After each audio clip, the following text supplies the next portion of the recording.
32వ కీర్తన 8వ వచనం. నీకు ఉపదేశము చేసేదను, నీవు నడవవలసిన మార్గమును నీకు బోధించేదను, నీ మీద దృష్టి ఉంచి నీకు ఆలోచన. ఎవరు చెప్తారన్నమాట?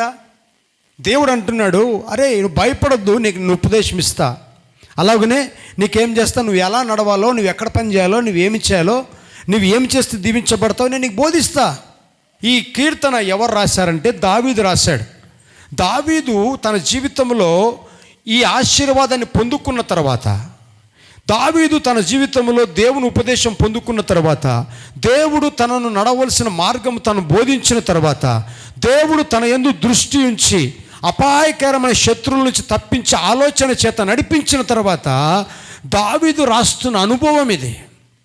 ఈ కీర్తన ఏంటంటే దావీదు అనుభవంలో నుంచి రాస్తున్న అనుభవం.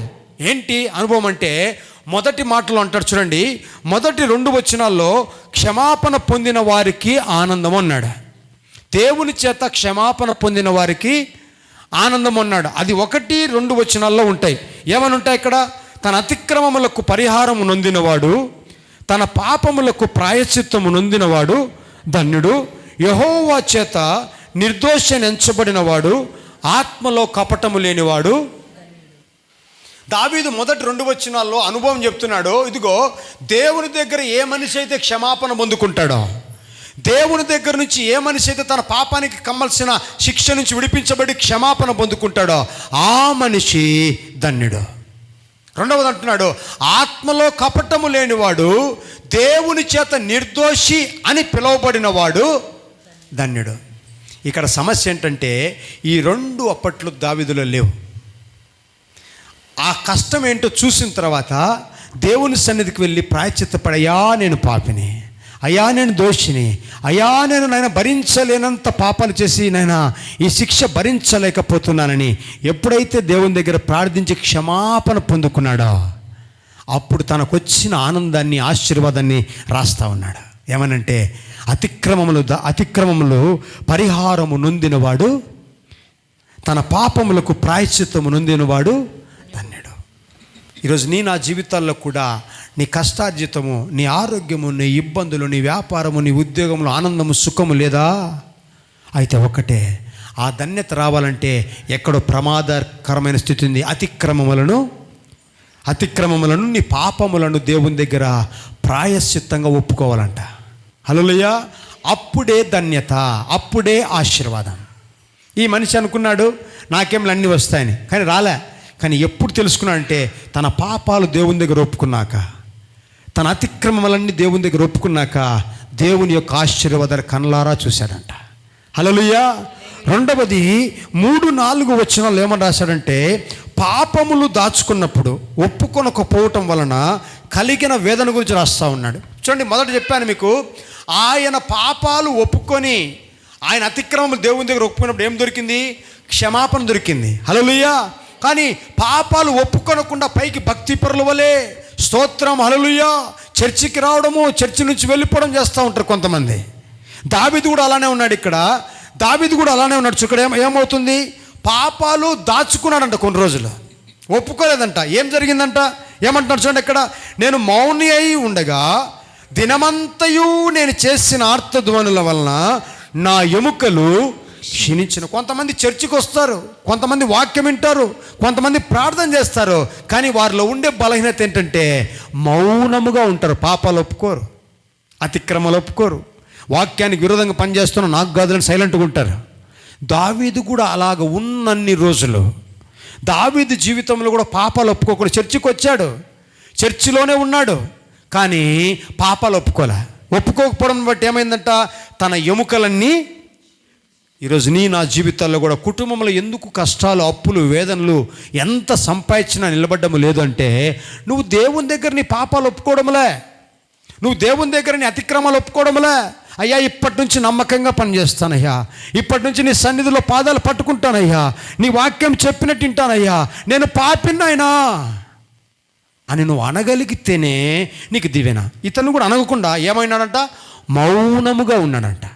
మౌనంగా ఉండొచ్చా? నేను ఎందుకు చాలాసార్లు చెప్తాను, వాక్యం విన్న తర్వాత మీరు ఒకవేళ దేవుడు మీతో మాట్లాడి ఉంటే, ఒకవేళ మీరే అయితే, అయ్యా నేను పాపిని, నన్ను క్షమించను ఆయన, అయ్యా నాతో మాట్లాడావయ్యా నన్ను క్షమించను, మౌనంగా ఉండక నోరు తెరిచి ఎప్పుడైతే ఒప్పుకుంటావో, అతిక్రమంలో ఒప్పుకుంటావో, ప్రాయశ్చిత్తం పొందుకుంటావో, అప్పుడు నువ్వెవరం అంటే ధన్యుడవో. అట్టి ధన్యత నీకు నాకు రావాలంటే నువ్వు ఎక్కడికి రావాలా? విశ్రాంతి దినాన్ని వ్యర్థం చేసుకోకుండా దేవుని దగ్గరికి రావాలా. ఆయన నీతో మాట్లాడతాడు, ఆయన నిన్ను దీవిస్తాడు, బలపరుస్తాడు. కిందికి వచ్చి అంటే 4వ వచనం కూర్చోండి. దివారాత్రులు నీ చెయ్యి నా మీద బరువుగా నుండెను, నా సారము వేసవి కాలమున ఎండినట్లయిన. ఎప్పుడైతే మౌనంగా పాపాలు ఒప్పుకోకుండా చర్చికి వస్తున్నాం, పోతున్నాం, ఎంత పరిశుద్ధంగా కనపడుతున్నాం మనుషులకి, కానీ దేవుడు నీ హృదయాన్ని చూసినప్పుడు అంత పాపాలే, అంత అతిక్రమమే, అంత వాక్యానికి విరోధమే, అంత దేవునికి వ్యతిరేకమైన క్రియలే. అవన్నీ దేవుడు చూస్తూ ఉన్నాడు. నువ్వేమో నోరు తెరిచి అడుగుతావేమో అని నువ్వు నోరు తెరిచి అడగంలే, మౌనంగా ఉన్నాడు ఇతను. మౌనంగా ఉండడం బట్టి దేవుని చెయ్యి దావీదు మీద ఎలా పనిచేసిందంట? బరువుగా నుండెను, తన సారము వేసవి కాలంలో ఎండిపోయినట్టు అయిపోయిందంట. దేని కారణంగా? తాను చేసిన పాపాలు, తన అతిక్రమములు ఒప్పుకొనకుండా కప్పుకొన్నాడు. ఇక్కడ పైకి పరిశుద్ధంగా ఉన్నాడు, పైకి తెల్ల బట్టలతో బైబిల్ చేతబట్టుకొని చర్చికి వస్తాం, స్నానం చేసుకొని వస్తాం, కానీ లోపలంతా కుళ్ళు, అసూయ, మత్సరం, వ్యతిరేకత, వాక్యానికి విరోధమైన కార్యాలే. అలాంటివి నీలో ఉన్నాయని నీకు తెలుసా తెలీదా? ఈ మనిషి కూడా పైకి భక్తిపరే ఉన్నాడు, కానీ పాపం ఒప్పుకోకుండా మౌనంగా ఉన్నాడంట. మౌనంగా ఉండడమును బట్టి తన ఎముకలని క్షీణించిపోతూ ఉన్నాయి, తనకు ఎండిపోయినట్టుగా తన జీవితం అంతా ఎండిపోతూ ఉందంట. ఈరోజు మన జీవితాలు కూడా అనేక సార్లు కుటుంబాల వ్యతిరేకతలు వస్తాను గ్రహించాం మనం. అయ్యో నేను ఎక్కడో దేవునికి విరోధంగా పనిచేస్తూ ఉన్నా, దేవుని వాక్యానికి విరోధంగా పనిచేస్తూ ఉన్నా, దేవుని చెప్పినట్టుగా నడవడంలే. నేను దేవుని దగ్గర పోయి ఒప్పుకుంటా, నేను పాపాలు ఒప్పుకుంటా, నన్ను క్షమించు నాయనా, అయ్యా నీ పాదాలు పట్టుకుంటా అడుగుతాను మాత్రం మనం మౌనంగా దావీదు వల్ల వచ్చిపోతూ ఉంటాం ఒకసారి చర్చికి. అవునా కదా? ఇప్పుడు దావీదుకే శిక్షించిన దేవుడు మనకు శిక్షించడా? ఆయన చెయ్యి మన మీద బరువుగా ఉండదా? ఎప్పుడు వరకు ఉంటుందంటే నువ్వు నోరు తెరిచి దేవుని దగ్గర పాపాలు ఒప్పుకునేంత వరకు ఆయన చేయి నీ మీద ఎలా ఉంటుంది? బరువుగా ఉంటుంది. అప్పుడు నువ్వు ఎన్ని సొంత జ్ఞానముతో, సొంత ప్రయత్నాలతో, సొంత ఆలోచనలతో ఎన్ని చేసినా వ్యర్థమే. అలాంటి సందర్భంలో దేవుడు అంటున్నాడు, బిడ్డ నువ్వు నా దగ్గరికి రా, నీకు ఆలోచన చెప్తా, నువ్వు మనవలసిన మార్గాన్ని నీకు బోధిస్తా. దావీదుతో మాట్లాడదు, నీతో మాట్లాడుతాను. ఈరోజు కష్టంతో ఉన్నావా, అప్పులతో ఉన్నావా, దాన్ని చూసి భయపడుతున్నావా? దేవుని దగ్గరికి రావడానికి వాటన్నిటిని పక్కన పెట్టి విశ్వాసంతో దేవుని దగ్గర నిలబడు, అద్భుతాలు చూస్తా. హల్లెలూయా. విశ్వాసముతో మౌనంగా ఉండకుండా, నాయనా నా జీవితాన్ని చేతికి సమర్పిస్తున్నానయ్యా, అయ్యా నీ కొరకు నిలబడాలనుకుంటున్నాను నాయనా, అయ్యా ఎట్టి పరిస్థితుల్లో శ్రమైన, హింసైన, నిందైనా, వ్యతిరేకత అయినా ఏది నీ ప్రేమ నుంచి వేరు చేయదయ్యా. ప్రతి ఆదివారం నీ సన్నిధిలో నిలబడతానయ్యా. దావీదు నోరు తెరిచి అడిగినప్పుడు తనకు ఆలోచన ఇచ్చావు, తనకు ఉపదేశం ఇచ్చావు, తనకు మార్గాన్ని బోధించావు, తను గొప్పవానివి చేశావు. నన్ను కూడా గొప్పని చేయనైనా అని అడుగుతావా నోరు తెరిచి? అది అడగకపోగా మనకు వచ్చిన ఆలోచనతో ఎన్నెందో చేస్తూ ఉంటాం. ఇంట్లో చేసుకుంటున్న ప్రార్థన, ఇంట్లో వాక్ మంచిదే, అది కూడా చేసుకోవాలా, కానీ దేవుని సన్నిధికి వచ్చేది మానకూడదు. దావీదు అందుకే అంటున్నాడు, అయ్యా నేను మౌనినైతే, నేను ఎన్నిసార్లు నీ సేవకుందరు నాతో మాట్లాడిన పాపాలు ఒప్పుకోకపోగా మౌనంగా వస్తూ ఉన్నా పోతా ఉన్నా, అప్పటి నుంచి నీ చెయ్యి నా మీద బరువుగానే ఉందయ్యా. కష్టాలే, వ్యతిరేకతలే, ఆటంకాలే ఉన్నాయి, కానీ నీ కృప చేత నేను లేనయ్యా. హల్లెలూయా. 5వ వచనం అంటున్నాడు, పాపము యొక్క ఒప్పుకోలు క్షమాపణ వచనం. పాపము ఒప్పుకుంటే క్షమాపణ వచనం ఎలా ఉంటుంది చూడండి. 5వ వచనం చదవండి. నా దోషములు కప్పుకొనక నీ ఎదుట నా పాపములు ఒప్పుకుంటుని, యెహోవా సన్నిధిని నా అతిక్రమములు ఒప్పుకొందును అనుకుంటుని, నీవు నా పాప దోషములను పరిహరించి. అసలు చూడండి, దావీదుకి భారం అయిపోయే లోపల దేవుని దగ్గరికి పోయి పాపాలు ఒప్పుకోవాలని, నా దోషాలు ఒప్పుకోలు కేవలం అనుకున్నాడంట. ఇంకా ఏమనుకున్నాడు? ఇంకా మౌనంగా ఉంటే తప్పే, ఇంకా నేను దేవుని దగ్గరికి పోకుండా నా సొంత ఆలోచనతో నీ చేసినా నాకు మోసం జరుగుతూ ఉంది, నాకు కీడు జరుగుతూ ఉంది, నాకు అన్యాయం జరుగుతూ ఉంది. ఇప్పుడు నేను దేవుని సన్నిధి పోయి, నాయనా నీ కొరకు నిలబడతానయ్యా, నువ్వు చెప్పినట్టు వింటానయ్యా అని దేవుని దగ్గర ఒప్పుకోవాలని అనుకున్నాడంట. ఇంకా మన దేవుడు ఎవరు తెలుసా? నీ తలంపు పుట్టక మునిపే ఆయన నిన్ను ఎరిగిన దేవుడు. ఈ మనిషి తలంపు ఎరిగినాడు. ఏం చేశాడంటే చూడండి, నీవు నా పాప దోషములను పరిహరించి ఉన్నావు. ఇంకా మనసులో మంచి మనసుతో దేవుని సన్నిధికి వస్తూ ఉండగానే, బిడ్డ నువ్వు నాకు కావాలి బిడ్డ, మంచి తీర్మానంతో నా సన్నిధికి వస్తున్నావు, ఇంత కష్టం ఉన్నా కూడా నువ్వు నన్ను నమ్మి నా కొరకు తీర్మానం చేసుకుని వస్తున్నావు బిడ్డ అని నువ్వు ఇంకా ఇక్కడ వచ్చి మోకరించి అడగక మునిపే నీ పాపాలను ఏం చేస్తారంట చెప్పండి, పరిహరిస్తాడు. మరి అట్లాంటి మనసుతో వచ్చినాం మనము. హల్లెలూయా. కాబట్టి కాపరిగా మేము మిమ్మల్ని బలపరచాలని, ఒక గొర్రె పుష్టిగా ఉండాలని, ఒక గొర్రె అది బలముగా ఉండాలని ఆశ కలిగిన కాపరి ఏం చేస్తారంటే మిమ్మల్ని ఏదో ఒక విధంగా దేవుని సన్నిధికి నడిపించాలని ఆశ కలిగి మాట్లాడుతూ ఉంటాడు. హల్లెలూయా, హల్లెలూయా. అలాంటి దగ్గర మీరు రావడానికి ఇష్టపడండి ఏదో ఒక రకంగా. హల్లెలూయా. దేవునికి మహిమ కలుగును గాక. 6వ వచనంలోకి వచ్చే లోపల ఏం చేశాడంటే దేవునిని ఆశ్రయించినాడంట. తీర్మానం చేసుకున్నాడు దేవుణ్ణి ఆశ్రయించ. చూడండి, కావున నీ దర్శన కాలమందు భక్తి గల వారందరూ నిన్ను ప్రార్థన చేయుదురు, విస్తార జల ప్రవాహములు పొరలివచ్చునని నిశ్చయముగా అవి వారి మీద. ఎప్పుడైతే తీర్మానం చేసుకొని దేవునికి ప్రార్థిస్తావో విస్తారమైన జల ప్రవాహాలు ప్రవహించినా అవి నీ మీదకి ఇంకా రావు. ఒప్పుకున్నావు, నీ పాపాలు ఒప్పుకున్నావు, దేవుని దగ్గరికి పోయి నీ పాపాలు అతిక్రమాలు ఒప్పుకున్నావు, కప్పుకోలే, దాచిపెట్టుకోలే, దేవునికి చెప్పేశావు.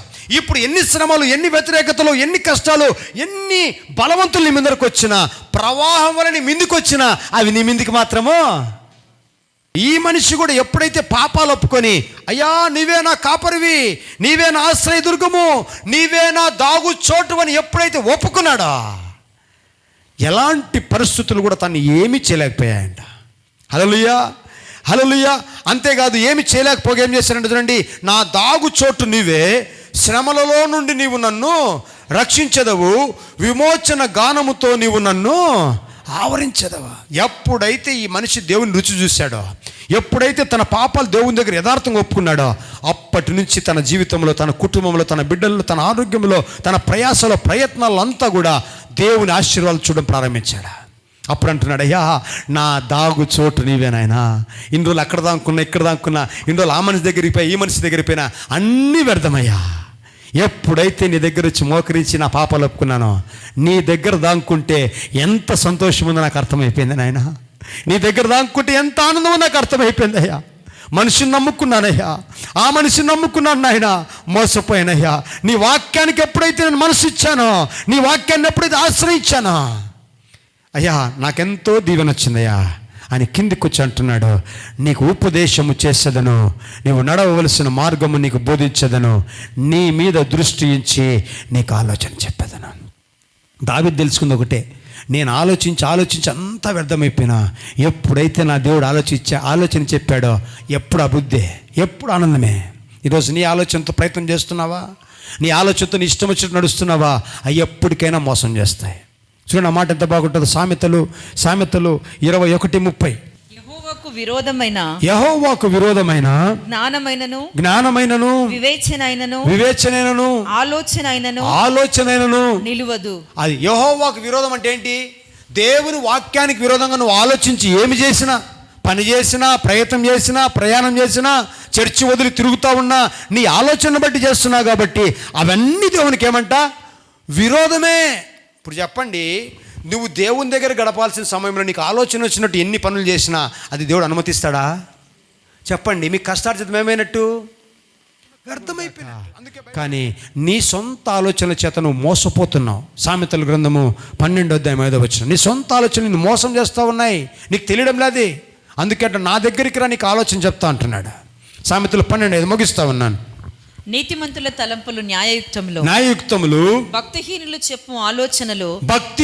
చెప్పు ఆలోచనలు మోసకరములు. అది కొంతమంది చెప్తారు, సిస్టర్ పోదు ఆయన చెప్తారు, నీకు పరిస్థితి చూసుకోను, వాళ్ళు ఇచ్చేది దుత్తది, వాళ్ళు ఏం రూపాయిరు, నేను కూడా రూపాయిను. కానీ నేనేం చెప్తాను, నేను ఇవ్వను, నువ్వు వచ్చి దేవుని సన్నిధిలో కూర్చో, నీకు నాకు ఇచ్చేవాడు పైన ఉన్నాడు. అది ఉదాహరణ చెప్తాను, నాకు ఇచ్చినాడు నీకు కూడా. చెప్పండి, నాకు ఇచ్చిన నీకు కూడా. ఆయన ఒకరిని ఒక రకంగా చూసే దేవుడు కాదు, ఆయనకు పక్షపాతము లేదు. ఆయన అందరికీ దేవుడు, ఆయన అందరిని ఒకే రకంగా చూసే దేవుడు ఆయన. కానీ నీవు ఆయనకు ఇష్టంగా ఉండాలా, నీవు ఆయనను మెప్పించేవాడిగా ఉండాలా, నీవు ఆయన కొరకు నిలబడేవాడిగా ఉండాలా. అప్పుడే ఆయన నీ కొరకు నిలబడతాడు. ఎప్పుడు నాకు దేవుడు చేయాలా, ఎప్పుడు నాకు అది చేయాలి, ఎందుకు చేస్తాడు ఊరికన్నీ? నువ్వు దేవుడు చెప్పింది చేస్తున్నావా, దేవుడికి నచ్చినట్టుగా ఉన్నావా? అది చేయకుండా నాకు ఇది చేయాలి ఎందుకు చేస్తాడు? దావీదు తెలుసుకొని మౌనంగా ఉన్నాడు, అంతవరకు ఆశీర్వాదాలు జుల్లా. కానీ ఎప్పుడైతే నోరు తెరిచి పాపాలు ఒప్పుకోవడం ప్రారంభించాడా, ఎప్పుడైతే నోరు తెరిచి నాయనా నేను పాపిని, నీ వాక్యానికి లోబడతాన్ని స్టార్ట్ చేశాడా, దేవుడు తనని ఏం చేశాడంట, పాప దోషముల నుంచి పరిహరించినాడంట. అప్పుడు అంటున్నాడు, జలములు నీ మీద ప్రవహించిన అవి నిన్ను ఏమీ ఇంకా చేయలేకపో అన్నాడంట. అంత గొప్ప ధైర్యం నీ భర్త ఇస్తాడా, నీ భార్య ఇస్తుందా, నీకు డబ్బులు ఇచ్చాడు ఇస్తాడా? కేవలం డబ్బులు ఇవ్వగలేము కానీ కష్టం వస్తే బాయ్ అంటాడు. కానీ నా దేవుడు అలాంటోడు కాదు. నువ్వు దేవుని దగ్గర మోకరించగలిగితే మరణమైన నిన్ను వేరు చేస్తుందేమో కానీ దేవుని ప్రేమ నిన్ను వేరే. చూడండి ఆ మాట ఎంత బాగుంటుంది, ముగిస్తాను. రోమాపత్రిక 8:39 అలాంటి ప్రేమ గల దేవుని దగ్గరికి వచ్చి పాపాలు ఒప్పుకుంటే ఎలా ఉంటుంది చూడండి. రోమాపత్రిక 8:39 అధికారులైనను, ఎత్తైనను, లోతైనను, సృష్టింపబడిన ఏదైనాను మన ప్రభు అయిన క్రీస్తు యేసునందలి దేవుని ప్రేమ నుండి మనలను ఎడబాప నెరవు. హల్లెలూయా.